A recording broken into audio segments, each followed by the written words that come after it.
Em letras brancas e de forma, Estação de Memórias, São João del Rei, Minas Gerais. Gustavo Fonseca, funcionário público e historiador, branco, de cabelos e barba castanhos. Meu nome é Gustavo Oliveira Fonseca, eu tenho 37 anos, moro aqui em São João del Rei já há 12 anos, sou servidor público do IPHAN. Aqui no IPHAN eu exerço o cargo de historiador, sou responsável pelo arquivo histórico aqui de São João del Rei. Eu cresci numa cidade com a memória da ferrovia sem ter ferrovia, que é Itapecerica, que era um ramal da EFON. Foto de pessoas na estação Itapecerica. Em 64, não lembro o ano. Ano Então, 1910. assim, quando eu nasci, esse ramal já não existia mais.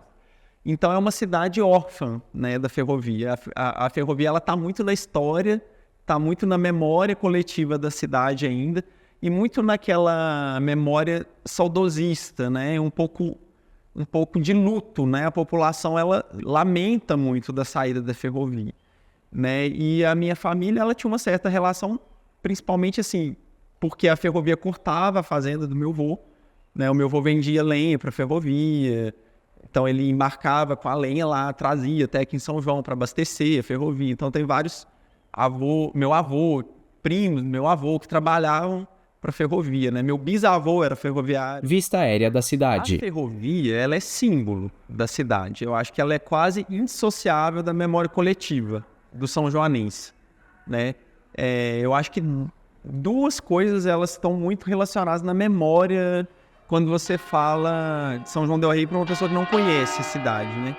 Uma é a herança colonial, né? A arquitetura barroca, as igrejas, as pontes e a ferrovia, né? A Maria Fumaça, o barulho do trem. Então, assim, a ferrovia, ela está muito no imaginário da população local, né? Assim, o ritmo da cidade, ele está muito relacionado com o apito do trem, com o movimento da estação. Hoje, sazonal, né? Porque o trem é turístico, então ele não funciona sempre. Mas, assim, por exemplo, já é parte do imaginário, assim, a parte de quinta-feira, sexta-feira, o barulho do trem, então já tem aquela sensação de fim de semana. Então, a ferrovia, onde ela chegou, ela trouxe uma revolução arquitetônica nas cidades mineiras. Porque com a chegada da ferrovia, você tem novos materiais que passam a vir para Minas Gerais que antes não eram muito utilizados, como o ferro, o vidro, né, por exemplo, as sacadas de ferro. E além dos materiais, você tem as telhas francesas, o pinho de riga para assoalho. Então, assim, esses materiais, eles não eram característicos aqui de Minas.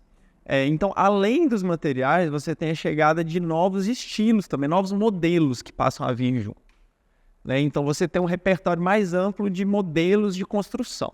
Então, essa casa aqui, por exemplo, ela é uma característica disso, né? Que ela está mais relacionada com a questão da ferrovia, porque tanto as telhas vinham importadas da França, o ferro vinha importado da Bélgica, os modelos de janela, eles compravam até os ornamentos de fachada, tudo isso vinha importado. E a ferrovia barateava, então você conseguia fazer uma casa mais em consonância com o que estava sendo feito na Europa de uma forma mais barata. Então você conseguia importar esses modelos de uma forma bem mais acessível. Então, por exemplo, a ferrovia trazia tinta industrializada, até então se usava tinta local, feita a partir de terra, a partir de pigmentos naturais, então passa a chegar uma cartela de tinta mais ampla, então as casas mais coloridas, né? Então tudo isso começa a mudar a fisionomia das cidades mineiras, onde a ferrovia chega. Então, fachada de um casarão. Uma revolução mesmo na arquitetura dessas cidades mineiras. Casas com janelas coloridas. Ele passa a entrar no IPHAN a partir de 2007 com a extinção da rede ferroviária. Não que antes o IPHAN não lidasse com patrimônio ferroviário, né? Por exemplo, o complexo ferroviário aqui foi tombado em 1989, o processo acho que é de 85, né? Mas era excepcional. Geralmente o IPHAN não fazia tombamento de estação ferroviária, de trem, etc. Só quando havia um valor muito excepcional relacionado. Essa casa, ela foi, durante um bom tempo, ela pertenceu à rede ferroviária. Ela era a casa do engenheiro-chefe da rede ferroviária. Ela foi adquirida pela EFON no final do século XIX. A preservação do patrimônio ferroviário em São João está muito relacionada com a mobilização local. Porque, por exemplo, diferente da preservação do conjunto arquitetônico, que o agente externo, né, o IPHAN, vem e o olhar do especialista diz, olha, isso aqui tem valor e tem que ser preservado. O patrimônio ferroviário não. Ele foi o movimento oposto. Foi a própria população que se mobiliza e procura o agente federal para poder dizer, olha, isso precisa ser preservado, né? Então, se esses 12 quilômetros de linha eles estão preservados, não é mérito do IPHAN. O mérito é da população. O IPHAN ele entra como instrumento jurídico, ele dá ferramentas jurídicas para que isso seja preservado, mas a mobilização, né, a identificação de valor, ela é social. Foi a própria população. A cidade é vista cada vez mais do alto.